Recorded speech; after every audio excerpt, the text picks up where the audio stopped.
Hi, this is Revathi. Welcome to అందమైన కథల పొదరిల్లు. Video చూస్తున్న ప్రతి ఒక్కరికి, అలాగే లైక్స్, కామెంట్స్తో ఎంకరేజ్ చేస్తున్న వారందరికీ నా హృదయపూర్వక ధన్యవాదాలు. ఇక కథలోకి వస్తే, అశోక్ రేణు తీసుకొని ఫీల్డ్ వర్క్ కోసమని బయటకు వస్తాడు కదా. ఆ తర్వాత నుంచి స్టోరీ కంటిన్యూషన్. ప్రేమ మనసులో ఎపిసోడ్ నెంబర్ 71. కార్లో డ్రైవర్ పక్క సీట్లో మేనేజర్ కూర్చుంటే, అశోక్ రేణు కార్ వెనుక సీట్లో కూర్చొని ల్యాప్టాప్ చూస్తూ బిజినెస్ విషయాల గురించి డిస్కషన్ చేస్తూ వెళ్తుంటారు. కార్ ఓ ఫ్యాక్టరీ దగ్గర ఆగుతుంది. మేనేజర్ అక్కడ ఫ్యాక్టరీ విషయాల గురించి అశోక్కి ఎక్స్ప్లెయిన్ చేస్తుంటే, రేణు వాటిని డేటా చేస్తుంటుంది. ఇలా కొన్ని ఫ్యాక్టరీస్ వెళ్తారు. రేణు అలా అశోక్ వెంట నడుస్తూ పిఏగా తన డ్యూటీ నిర్వర్తిస్తుంటుంది. లంచ్ టైంకి ఓ హోటల్ ముందు కార్ ఆగుతుంది. అశోక్ కారు దిగుతుంటే రేణు అలాగే కారులో కూర్చుంటుంది. అశోక్ అది చూసి, కారు దిగవేంటి, లంచ్ చేయవా అని అడుగుతాడు.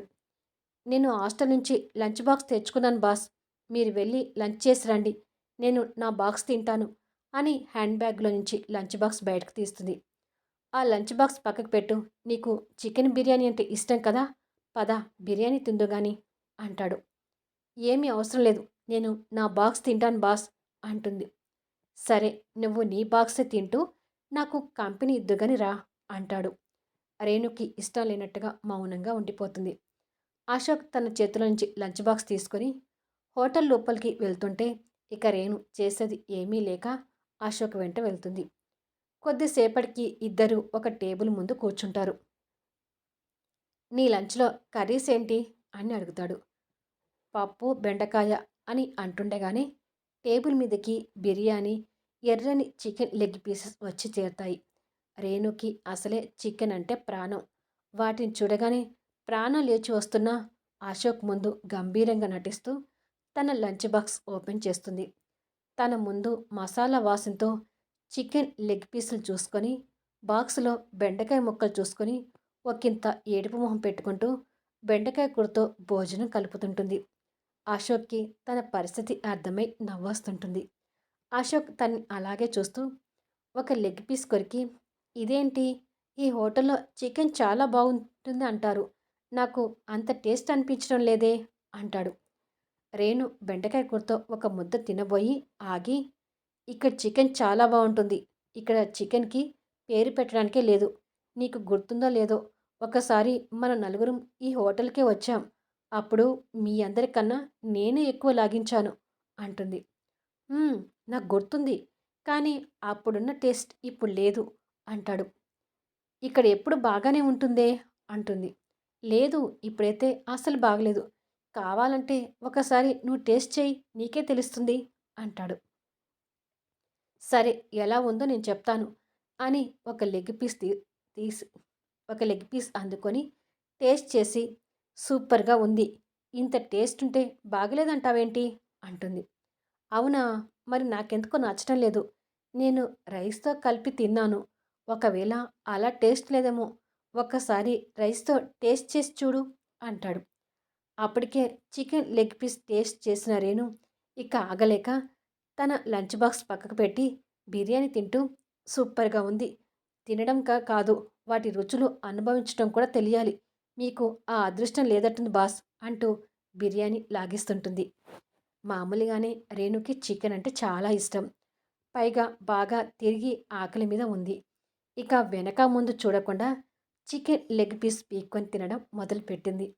అశోక్ రేణు తినే విధానాన్ని చూసి మనసులో మాట్లాడుకుంటూ, పిచ్చిదాన్న, నీతో ఈ చికెన్ తినిపించాలని ఇలా మాట్లాడాను అని అనుకొని తనతో పాటు భోజనం ముగిస్తాడు. మరి కొద్దిసేపటికి మళ్ళీ ఫ్యాక్టరీల దగ్గరికి వెళ్ళి చూస్తుంటారు. రేణు అలా ఫ్యాక్టరీల వెంట తిరిగి సాయంత్రానికల్లా తిన్న చికెన్ బిర్యానీ అరిగిపోయి తోటకూర కాడలాగా వేలాడపడుతుంటుంది. అశోక్ కూడా తన పరిస్థితి అర్థమవుతుంటుంది. ఫ్యాక్టరీ నుంచి బయటకొచ్చి కారు ఎక్కబోతుంటే, మరో 2 ఫ్యాక్టరీస్ ఉన్నాయా సార్, ఆ రెండిటి దగ్గరికి వెళ్తే డేటా చేయటం పూర్తవుతుంది అంటాడు మేనేజర్. రేణు కారెక్కబోయి ఆగి మనసులో మాట్లాడుకుంటూ, అమ్మో, ఇంకా 2 ఫ్యాక్టరీసా, ఇప్పటికే నా పని అయిపోయింది, రోజు సిస్టమ్ ముందు కూర్చొని వర్క్ చేస్తుంటే అర్థం కాలేదు, కానీ ఇలా తిరుగుతూ వర్క్ చేస్తుంటే నిజమైన అలసట అంటే ఎలా ఉంటుందో అర్థమవుతుంది అని అనుకుంటుంది. అశోక్ రేణు పరిస్థితి చూసి, ఇప్పుడు వద్దులే. వాటి సంగతి తర్వాత చూసుకుందాం అంటాడు మేనేజర్‌తో. హమ్మయ్య! బతికించాడు అని అనుకుంటుంది రేణు. సరే సార్ రేపు కలుస్తాను అని మేనేజర్ వెళ్ళిపోతాడు. రేణు వెంటనే కారెక్కి కూర్చుంటుంది. అశోక్ కూడా రేణు పక్కన కూర్చొని హాస్టల్ దగ్గరికి పోనివ్వు డ్రైవర్ అంటాడు. ఇలా కొద్దిసేపు జర్నీ తర్వాత రేణు పూర్తి అలసటతో నిద్రపోతూ అశోక్ భుజం మీద వాలిపోతుంది. అశోక్ తన పరిస్థితికి చూసి జాలిపడుతూ పాపం బాగా అలసిపోయింది. రేణుని తీసుకురాకుండా ఉండాల్సింది అని అనుకుంటూ తనని ఒడిలో తీసుకొని పడుకోబెట్టుకొని చెదిరిపోయిన తన జుట్టుని సరిచేస్తూ డ్రైవర్ కాస్త స్లోగా పోనివ్వు అంటాడు. అలాగే సార్ అంటూ డ్రైవర్ స్పీడ్ తగ్గిస్తాడు. అశోక్ రేణుని అలాగే పడుకోబెట్టుకొని తల నిమురుతూ సారీ బంగారం, ఇంకెప్పుడు నిన్ను ఇలాంటి వర్క్ కోసం తీసుకురానులే అని అనుకొని తన చేతిని పెదవుల దగ్గరికి తీసుకొని వెళ్ళి ప్రేమగా ముద్దు పెట్టుకుంటాడు. ఇంతలో తన మెడలో నుంచి మంగళసూత్రాలు వేలాడుతూ కనిపిస్తుంటాయి. అశోక్ ఆ సూత్రాలను చేతిలో తీసుకొని చూస్తూ తన మెడలో తాళి కట్టిన సంఘటనని గుర్తు చేసుకొని ఆనందపడుతుంటాడు. కొద్దిసేపటికి కారు హాస్టల్ ముందు ఆగుతుంది. రేణు, నీ హాస్టల్ వచ్చింది లే అని తనని లేపుతాడు. రేణు కళ్ళు తెరిచి అశోక్ ఒడిలో పడుకునేది చూసి సడన్గా లేచి కూర్చొని సారీ, నిద్రలో మీ ఒడిలో పడుకొని పోయి ఉంటాను బాస్ అంటుంది. బాస్ అంటే నీ తలకాయ్, నీ మొగుడి ఒడిలో నువ్వు పడుకున్నావు అని మనసులో అనుకుంటుండగా రేణు కారు దిగబోతుంటే రేపు ఆఫీస్కి రావద్దులే రేణు, ఈరోజు బాగా అలసిపోయావు కదా, రేపు రెస్ట్ తీసుకొని ఎల్లుండి ఆఫీస్కి వచ్చేయి అంటాడు. నాకు 2 రోజులు లీవ్ కావాలి బాస్ అంటుంది. 2 రోజులు ఎందుకు, ఒకరోజు సరిపోదా అంటాడు. నా ఫ్రెండ్ అనుషాది మ్యారేజ్ ఉంది, తన ఫంక్షన్కి వెళ్ళాలి అంటుంది. అశోక్ మనసులో మాట్లాడుకుంటూ ఓ, అనుష ప్రకాష్ మ్యారేజ్ కదా, నేను మర్చిపోయాను అని అనుకొని సరే పెళ్ళిలో కలుద్దాం అంటాడు.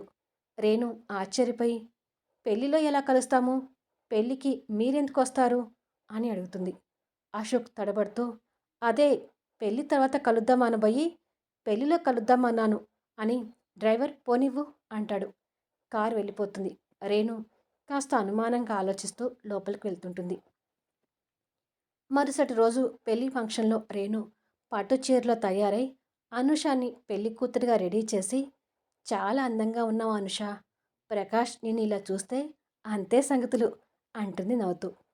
పోరేను అంటుంది అనుష సిగ్గుపడుతూ. అబ్బా సిగ్గే, ఈ సిగ్గు నా దగ్గర కాదమ్మా చూపించేది అంటుంది. అనుష నవ్వి నాకు ఒక మాట ఇస్తావా రేణు అంటుంది. ఏ మాట అని అడుగుతుంది. నీకు ఈరోజు మా మీద ఎంత కోపం వచ్చినా నన్ను ప్రకాష్ని తిట్టకూడదు అంటుంది. రేణు కాస్త ఆశ్చర్యపోతూ మీ మీద నాకెందుకు కోపం వస్తుంది అని అడుగుతుంది. ఏమో వస్తుందేమో, ఒకవేళ కోపం వస్తే మాత్రం మమ్మల్ని తిట్టకూడదు అంటుంది. ఎందుకు తిడతాను, పైగా పెళ్లి చేసుకోబోతున్నారు, అసలు తిట్టనులే అని అంటుంది. అనుష కాస్త రిలాక్స్ అవుతూ అమ్మయ్య, రేణు మాట ఇచ్చింది అంటే తప్పదు, ఇక అశోక్ సార్ వచ్చినా మాకు పర్వాలేదు అని మనసులో అనుకుంటుండగా అనుష వాళ్ళ అమ్మగారు గులాబీ పూల బుట్టతో వచ్చి అమ్మ రేణు, కాస్త ఈ పూలు తీసుకెళ్ళి పెళ్లి మండపంలో పెట్టమ్మా అంటుంది. అలాగే ఆంటీ అని రేణు పూలబుట్ట తీసుకుని మండపం దగ్గరికి వెళ్తుంటే అశోక్ అటు నుంచి రేణుకి ఎదురుగా వస్తూ అనుష ప్రకాష్ నా వాళ్ళని తెలిస్తే ఈ దెయ్య రాక్షసి రియాక్షన్ ఏంటో, మళ్ళీ నా కడుపులో కరాటి గుద్దులు గుద్దుతుందేమో, అయినా సరే ఈ పెళ్లిలో రేణుకి క్రీమ్ బిస్కెట్ వేసి నా వైపుకి తిప్పుకోవాలి అని అనుకుంటూ మెల్లగా నడుస్తూ ఎదురుగా వస్తున్న రేణుకి చూసుకోకుండా డాష్ ఇస్తాడు. అశోక్ బాడీ కటౌట్కి తాకిడికి పూలబుట్ట పైకి ఎగిరి రేణు కింద పడబోతుంటే సడన్గా అశోక్ తన నడుము మీద చేయి వేసి మరొక చేయితో తన చేయి పట్టుకుంటాడు. గులాబీ పూల రెప్పలు వాళ్ళ మీదకి పూల వర్షంగా కురుస్తుంటుంది. ఇద్దరూ ఆ పూల వర్షంలో మై మర్చిపోయి ఒకరికొకరు చూసుకుంటూ ఉంటారు. ఇలా కొన్ని క్షణాలకి పూల వర్షం కూడా ఆగిపోతుంది. రేణు కంటి మీద పూల రెప్పలు కనిపిస్తుంటుంది. అశోక్ ఉఫ్ అంటూ ఆ రెప్పని వదిలేసరికి అశోక్ నోటి నుండి వచ్చిన వెచ్చని గాలి స్పర్శ రేణుమోహన్కి తగిలి ఈ లోకంలోకి వచ్చి తను ఎవరి చేతిలో ఉందో చూసుకొని నిర్ఘాంతపోతుంటుంది. అశోక్ కూడా అతని చెయ్యి రేణు నడుం చుట్టూ ఉండటం చూసుకొని కావాలనే తనని ఇంకా దగ్గరకు గుంజుకొని, ఓయ్! ఏమిటిది? నాకు డాష్ ఇచ్చావు? అని అందంగా నవ్వుతూ అడుగుతాడు. అది నేనడగాలి. కళ్ళు నెత్తి మీద పెట్టుకొనొచ్చి, నాకు డాష్ ఇచ్చింది నువ్వు అంటుంది. నా కళ్ళు నా నెత్తి మీదే ఉన్నాయనుకో, నీ కళ్ళెక్కడున్నాయమ్మా? నా మీద ఉన్నాయా? అంటూ తనని ఇంకా దగ్గరికి హత్తుకొని కొంటెగా చూస్తుంటాడు. ఏయ్! ఏమిటిది? వదులు అంటుంది అశోక్ నుంచి విడిపించుకునే ప్రయత్నం చేస్తూ. కానీ అశోక్ మాత్రం తనని ఇంకా దగ్గరికి హత్తుకొని, నన్ను తాకకుండా ఉండలేకపోతున్నావు కదా దెయ్యం రాక్షసి! అందుకే ఇలా హత్తుకుంటున్నాను అంటాడు. తాకకుండా ఉండలేకపోతున్నది నువ్వా నేనా అని అశోక్ నుంచి బలవంతంగా విడిపించుకొని వెళ్ళబోతుంటే అశోక్ తన చేయిని ఇంకా గట్టిగా పట్టుకొని గుంజుతూ కొంటెగా చూస్తుంటాడు. అయినా కూడా రేణు చెయ్యి లాక్కుంటూ వెళ్ళబోతుంటే తన వల్ల కాక అశోక్ వైపు కోపంగా చూస్తూ, చూడు, నా చెయ్యి వదలకపోతే నా కరాటి గుద్దులు ఎలా ఉంటాయో తెలుసుగా అంటుంది. అశోక్ ఆ మాట వినగానే భయపడుతూ లాక్కుంటూ ఉన్న తన చేయిని సడన్గా వదులుతాడు. ఆ పరిస్థితికి ఒక్కసారిగా రేణు వెనుకకు తట్టుకొని పోయి కింద పడి, అబ్బా! నా నడుము విరిగిందిరా బాబు! ఏమిట్రా అలా వదిలేశావు అంటుంది కోపంగా. నువ్వే కదా వదిలేయమని చెప్పింది, అందుకే వదిలేశాను అంటాడు తన దగ్గరికొస్తూ. రేణు నడుం పట్టుకుంటూ, ఏడ్చావులే, నన్ను గుంజి గుంజి ఒకేసారి వదిలేస్తే కింద పడనా అంటుంది అంతే కోపంగా చూస్తూ. నువ్వు కరాటి గుర్తులు గుర్తు చేసేసరికి భయంతో మర్చిపోయి వదిలేశాను. నిదానంగా పైకిలే అని చెయ్యిని అందిస్తాడు. నీ చెయ్యి ఏమీ అవసరం లేదు, నేనే లేస్తాను అని లేవబోతుంటే శరీరం సహకరించక కూలబడిపోతుంది. అశోక్‌కి రేణు పరిస్థితి అర్థమై లోపల నవ్వుకుంటూ చేతులు కట్టుకొని పైకి గంభీరంగా నిలబడతాడు. అలా నిలబడ్డ అశోక్ వైపు ఇంకా కోపంగా చూస్తూ లేవడానికి మళ్ళీ ప్రయత్నం చేసి విఫలమై, అలా చేతులు కట్టుకొని నిలబడ్డావేంటి? కాస్త చెయ్యి అందించు అంటుంది. అశోక్ నవ్వుతూ, ఇది ఏదో ముందే ఏడవచ్చు కదా అంటూ తనకు చెయ్యి అందిస్తాడు. రేణు అశోక్ చేయి పట్టుకొని లేచి నిలబడుతుంది. ఆర్ యూ ఓకే అంటాడు. ఓకే అని తనకు అప్పుడు గుర్తొచ్చి, అసలు నువ్వేంటిక్కడ అని అడుగుతుంది.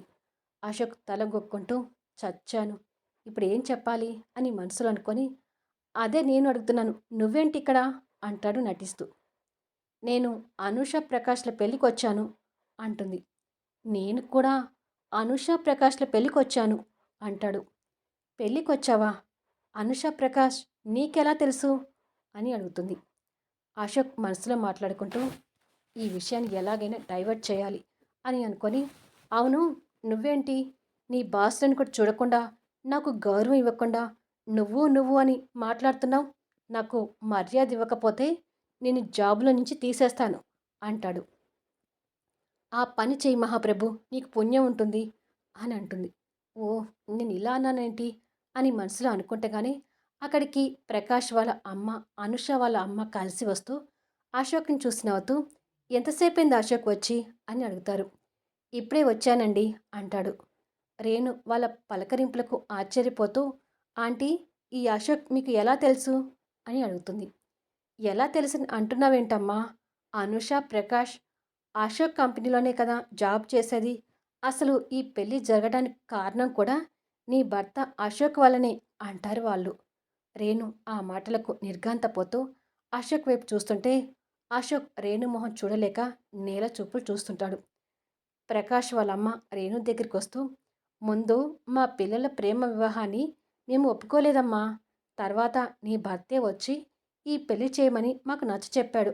ఈ పెళ్లి ఇంత సంతోషంగా జరుగుతుందంటే దానికి కారణం నీ భర్తేనమ్మా అంటుంది. అనుష తల్లి కూడా మాట్లాడుతూ, మీ భార్యాభర్తలిద్దరూ ఈ పెళ్లిని దగ్గరుండి జరిపించాలి అని చెప్పి వెళ్తారు. రేణు అశోక్ వైపు కోపంగా చూస్తుండిపోతుంది. కొద్దిసేపటి తర్వాత ఓ ప్రదేశంలో అనుష, ప్రకాష్ పెళ్లి డ్రెస్ గెటప్‌లో ఒకరికొకరు చేతులు పట్టుకొని నిలబడి రేణు వైపు భయంగా చూస్తుంటారు. రేణు వాళ్ళ వైపు కోపంగా చూస్తుంటే అనుష మాట్లాడుతూ, మమ్మల్ని తిట్టనని మాట ఇచ్చావు కదా రేణు అంటుంది. రేణు అంతే కోపంగా చూస్తూ, అందుకే మౌనంగా ఉండిపోతున్నాను.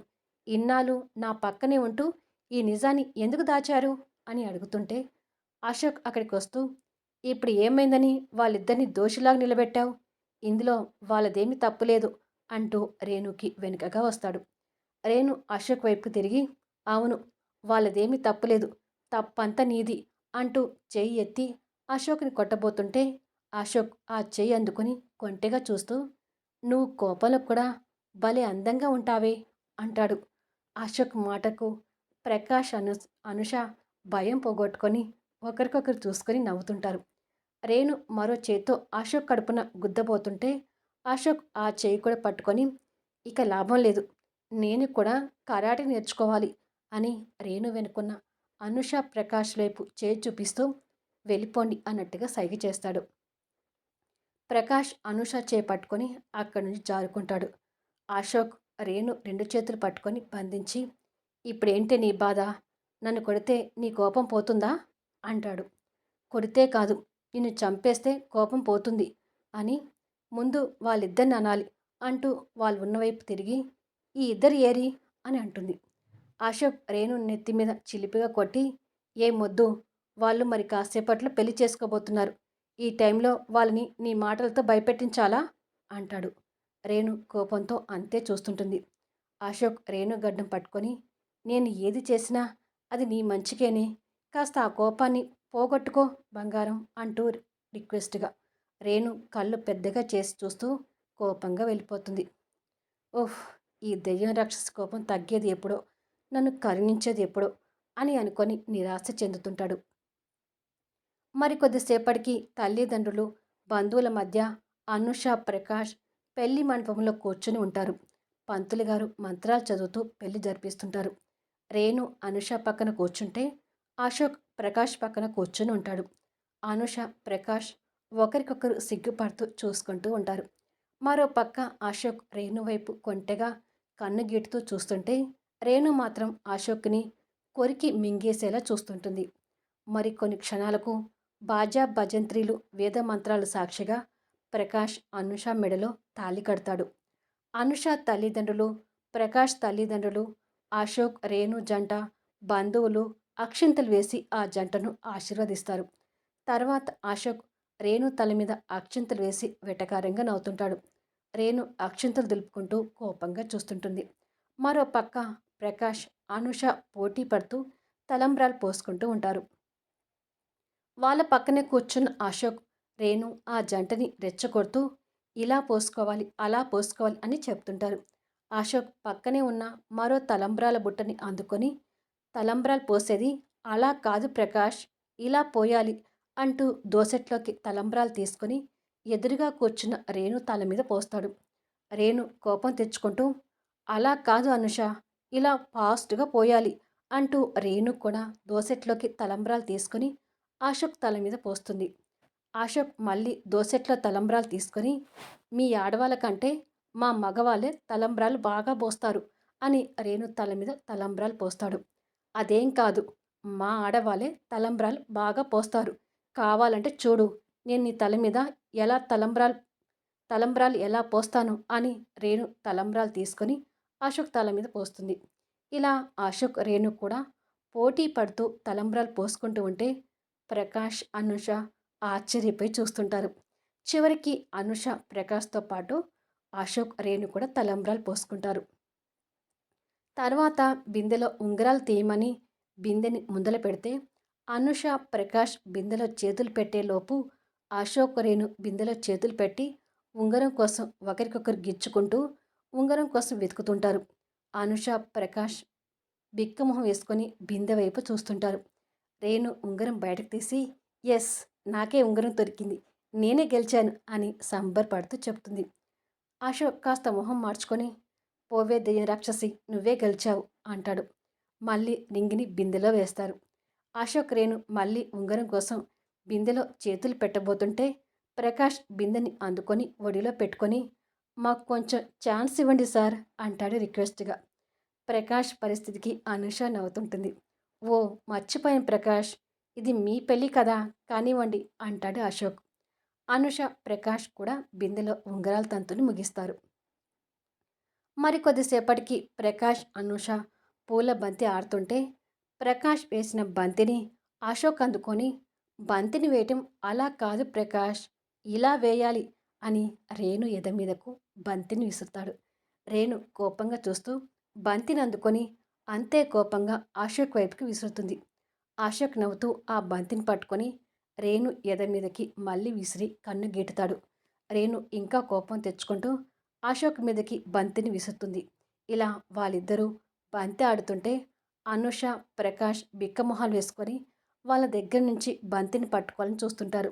ఇలా కొద్దిసేపు తర్వాత అనుష చేతికి బంతి అందుతుంది. అనుష బంతిని గట్టిగా పట్టుకొని, ప్లీజ్ రేణు, ఇప్పుడు జరిగింది మీ పెళ్ళి కాదు, మా పెళ్ళి. కాస్త అది గుర్తు పెట్టుకొని మమ్మల్ని ఆడుకోనివ్వండి అని అంటుంది. ఓ, మర్చిపోయాను అనుష, ఆడుకోండి అని రేణు అశోక్ వైపు కోపంగా చూస్తూ అక్కడి నుంచి వెళ్తుంది. అనుష, ప్రకాష్ బంతి ఆడుకుంటూ ఉంటే అశోక్ కూడా లేచి రేణు వెళ్తున్న సైడ్ వెళ్తాడు. రేణు అక్కడున్న బంధువులతో మాట్లాడుతూ తిరుగుతుంటుంది. అశోక్ రేణు వెనక నడుస్తూ తను ఒంటరిగా ఎక్కడ దొరుకుతుందని చూస్తుంటాడు. ఇలా కొద్దిసేపు తర్వాత రేణు ఒంటరిగా ఉండటం చూసి తన వెనుక నుండి పోయి వెనుక నుండి తన 2 చేతులు బంధించి పట్టి గట్టిగా హగ్ చేసుకొని, నీ కోరికలు తీరాయా అని అడుగుతాడు. రేణుకి అర్థం కాక, ఏం కోరికలు అంటుంది. అదే, పెళ్లిలో పోటీ పడి తలంబ్రాలు పోసుకోవటం, పోటీ పడి ఉంగరాలు తీయడం, పూల బంతితో ఆడుకోవటం, ఇవి నీ కోరికలని ఒకసారి చెప్పావు కదా, అందుకే నీ కోరికలను ఇప్పుడు తీర్చాను అంటాడు. ప్రకాష్, అనుష పెళ్లిలో అశోక్, రేణు బాగా ఎంజాయ్ చేశారు కదా. ఈ వీడియోపై మీ అభిప్రాయాలు తెలుపుతూ కామెంట్స్ ఇవ్వండి. అలాగే లైక్స్ ఇచ్చి ఎంకరేజ్ చేయండి. మళ్ళీ నెక్స్ట్ వీడియోలో కలుద్దాం. అంతకుముందు ప్రోమోస్ ఉంటాయి కదా, అవి కూడా మిస్ కాకుండా చూడండి.